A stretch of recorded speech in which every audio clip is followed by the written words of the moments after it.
صدیق اکبر رضی اللہ تعالی عنہ کی شان و مرتبہ اگر جاننا ہو تو اس واقعے کو غور سے سماعت کرے۔ سرکار مصطفیٰ صلی اللہ تعالی علیہ وآلہ وسلم کے تمام صحابیوں میں سب سے بلند مرتبہ امیر المؤمنین حضرت ابو بکر صدیق رضی اللہ تعالی عنہ کا ہے۔ اسی لیے سرکار کے وصال پر مہاجرین و انصار نے ربیع الاول سن 11 ہجری میں آپ کو سرکار کا خلیفہ منتخب کیا اور سب نے آپ کے دست حق پرست پر بیعت کی۔ مردوں میں سب سے پہلے آپ ہمارے سرکار پر ایمان لائے۔ اسلام کی اشاعت میں آپ نے خوب بڑھ چڑھ کر حصہ لیا۔ زندگی بھر سرکار کے مقدس قدموں سے لپٹے رہے۔ انتقال کے بعد سرکار کی قبر انور کے پہلو میں دفن ہوئے۔ سرکار مصطفیٰ صلی اللہ تعالی علیہ وسلم سے آپ کا رشتہ غلامی کتنا گہرا تھا، اس کا اندازہ کرنے کے لیے اس واقعے کو سماعت کرنا ہوگا۔ ایک مرتبہ سرکار مصطفیٰ صلی اللہ تعالی علیہ وسلم نے آپ کو اپنی مبارک انگوٹھی دی اور فرمایا کہ اس پر لا الہ الا اللہ کندہ کرا کر لاؤ۔ آپ انگوٹھی لے کر نقاش کے پاس پہنچے، اس سے فرمایا کہ تم اس انگوٹھی میں لا الہ الا اللہ محمد رسول اللہ لکھ دو۔ اس نے انگوٹھی میں یہ پورا کلمہ لکھ دیا۔ پھر آپ نے وہ انگوٹھی سرکار کی خدمت میں پیش کر دی۔ سرکار نے ملاحظہ فرمایا تو اس میں یوں لکھا ہوا تھا، لا الہ الا اللہ محمد رسول اللہ ابو بکر الصدیق۔ سرکار نے فرمایا، اے ابو بکر، میں نے تو صرف لا الہ الا اللہ لکھوانے کو کہا تھا، تم نے یہ زائد الفاظ کیوں لکھوا دیے؟ حضرت صدیق اکبر رضی اللہ تعالی عنہ نے عرض کی، یا رسول اللہ، مجھے گوارا نہ ہوا کہ اللہ تعالی کے نام سے حضور کا نام جدا کر دوں، اس لیے میں نے نقاش سے محمد رسول اللہ بھی لکھوا دیا۔ رہا میرا نام تو حضور، اسے میں نے نہیں لکھوایا ہے۔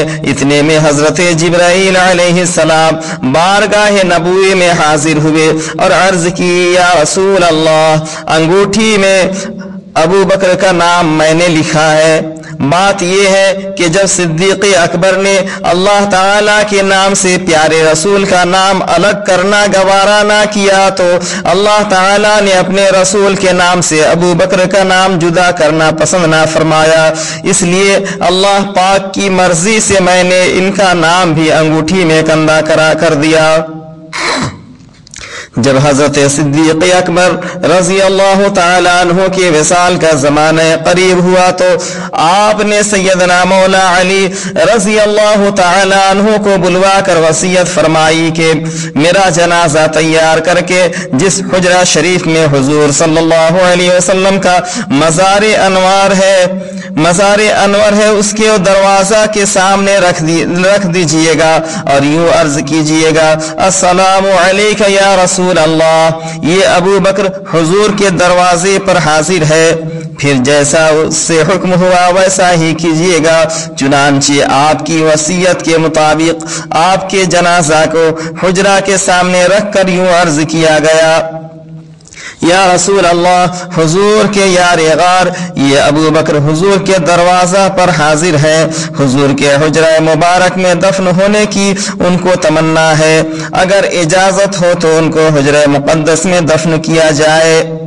اس درخواست پر حجرہ شریف کا دروازہ جو پہلے بند تھا خود بخود کھل گیا اور آواز آئی، ادخل الحبیب الى الحبیب فإن الحبیب الى الحبیب مشتاق، یعنی دوست کو دوست سے ملا دو کیونکہ دوست کو اپنے دوست سے ملنے کا شوق ہے۔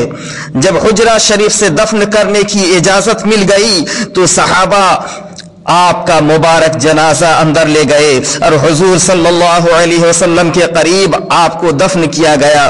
ایک مرتبہ چاندنی رات میں سرکار مصطفیٰ صلی اللہ علیہ وسلم حضرت عائشہ صدیقہ رضی اللہ تعالی عنہا کے یہاں آرام فرما رہے تھے.